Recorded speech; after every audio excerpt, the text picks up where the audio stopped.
Hi guys! Maaga nga pala ako nagising kasi 7:30 ba naman ang pasok ng na ito.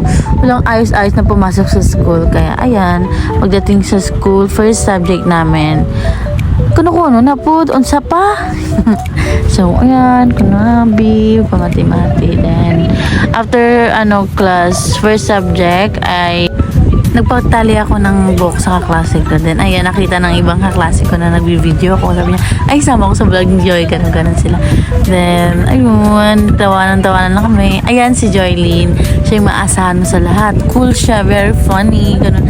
Pakabait talaga niyan, guys. Alam mo ba?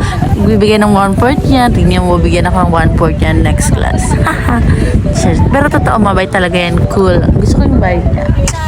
Dito eme. Hi, Jolene. Then, thank you nga pala, Blasi, pa sa pagtali ng buhok ko.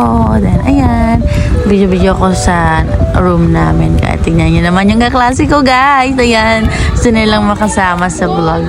Ang saya nila kasama ang kukulit. Then, ayan guys, nagpasundo na ako dyan. Uwi na ako kasi nga, para kumain, lamon na naman. Kaya ang taba-taba ko na sobra. Tignan nyo naman yung double chin ko. Hindi ba halatang grabe ako kumain? Chirits, ayan. Ang ganda ng view, no? Ganda talaga. Nag-start na nga yung afternoon class namin. First subject. Nag-groupings kami. At nakinig kami kay Miss. Tapos, nagbasa ng libro. Then, after class, kaagad na rin naman akong umuwi. Nagpasundo. Hanggang dito na muna. Salamat. Thank you so much po.